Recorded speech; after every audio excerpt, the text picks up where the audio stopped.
کہ اللہ تعالیٰ کی بارگاہ میں حضرت موسیٰ علیہ السلام نے عرض کیا تھا مالک تیرے بندے اگر تجھے ڈھونڈنا چاہیں تو کہاں ملے گا؟ تو اللہ کریم نے فرمایا جن لوگوں کے دل لوگ توڑ نہیں دیتے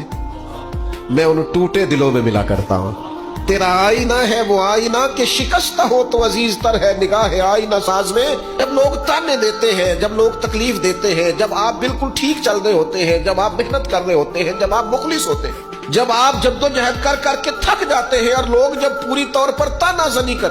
باتیں سننے کو جب ملتی ہیں، میں دیانتداری سے کہتا ہوں جب لوگ پوری طرح دل توڑ دیں پھر کوئی سجدے کا مزہ ہے، پھر کوئی دعا کی لذت ہے، پھر کوئی چسکا ہے اس کی بارگاہ میں حاضری کا، پھر کوئی تڑپ پیدا ہوتی ہے اس کیفیت میں۔ وہ جب لوگ آپ کو پوری طرح تکلیف دیں اور سارے اسباب ظاہری ختم ہو جائیں، وہ جو لذت ہے نا اللہ کی بارگاہ میں جڑنے کی، وہ تعریف والوں کو کئی دفعہ نصیب ہے۔ ٹوٹے دلوں میں تو رب ملتا ہے، نہ بچا بچا کے تو رکھ اسے، تیرا آئینہ ہے وہ، یہ شکستہ ہو تو عزیز تر ہے۔